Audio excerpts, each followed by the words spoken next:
قرآن کریم میں تقریباً 100 بار صبر کا لفظ استعمال ہوا ہے۔ ایک حدیث کے مطابق اللہ تعالیٰ ان کو آزماتا ہے جن سے اللہ تعالیٰ کو محبت ہوتی ہے۔ ہم تو اس نبی کے امتی ہیں جنہوں نے تکالیف اور مصائب کو برداشت کیا لیکن اف تک نہ کیا۔ اگر ہم نبی پاک صلی اللہ علیہ وآلہ وسلم کی زندگی کے مختلف پہلوؤں کو دیکھیں تو ہمیں پتہ چلتا ہے کہ کفار نے آپ صلی اللہ علیہ وآلہ وسلم کو کس طرح سے اذیتیں دیں، لیکن آپ صلی اللہ علیہ وآلہ وسلم ہمیشہ ثابت قدم رہے، یہاں تک کہ آپ صلی اللہ علیہ وآلہ وسلم قریش میں ایک بہت بلند مقام رکھتے تھے، اور اتنے بلند مقام رکھنے کے باوجود ان بدبختوں نے آپ صلی اللہ علیہ وآلہ وسلم کو کاہن اور مجنون مشہور کر دیا، لیکن آپ صلی اللہ علیہ وآلہ وسلم نے پھر بھی صبر کا مظاہرہ کیا۔ ہمیں بھی صبر کا مظاہرہ کرنا ہے، ڈپریشن میں کبھی بھی نہیں جانا ہے، کیونکہ ہر تنگی کے بعد آسانی ہے۔ فَإِنَّ مَعَ الْعُسْرِ يُسْرًا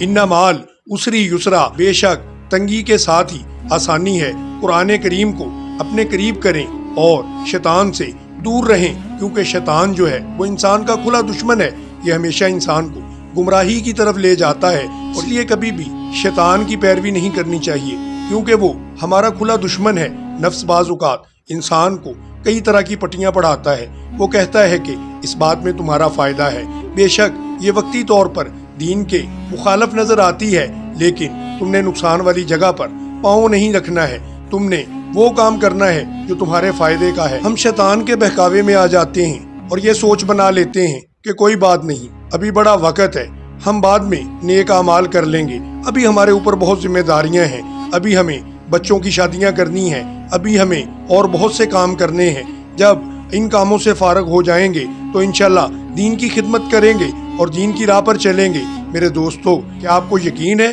کہ آپ کو وقت مہلت دے گا؟ کیونکہ قیامت پوری دنیا پر جب آئے گی تو وہ بھی اچانک ہی آئے گی، اور ہماری ذاتی قیامت یعنی کہ ہماری موت تو ہمارے سروں پر موجود ہے، جانے وہ کب آ جائے، زندگی مہلت دے نہ دے۔ اس لیے ہمیں چاہیے کہ اللہ کے دین کی خاطر جہاں تک ہو سکتا ہے ہم اپنی پوری صحیح اور کوشش کریں کہ اللہ کے دین کو غالب کرنے کے لیے ہم اپنے طور پر جتنی کوشش کر سکتے ہیں۔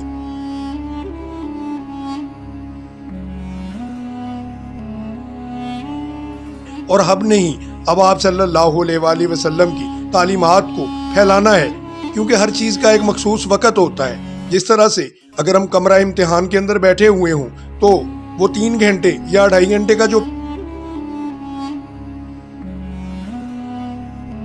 کام جو ہے وہ حقیقی کام تصور کیا جائے گا، اس کے بعد ہم جو کچھ بھی لکھیں گے وہ بیکار ہوگا، اس کا کوئی فائدہ نہیں ہوگا۔ اسی طرح سے یہ زندگی ہمارے پاس اللہ تعالیٰ کی دی ہوئی ایک مہلت ہے، اس زندگی میں ہی ہم نے اپنے تمام کام نپٹانے ہیں، ہم نے دین کی تبلیغ بھی کرنی ہے، ہم نے اپنے بچوں کی تربیت بھی کرنی ہے، ہم نے اللہ تعالیٰ کے دین کی سربلندی کے لیے کام بھی کرنا ہے۔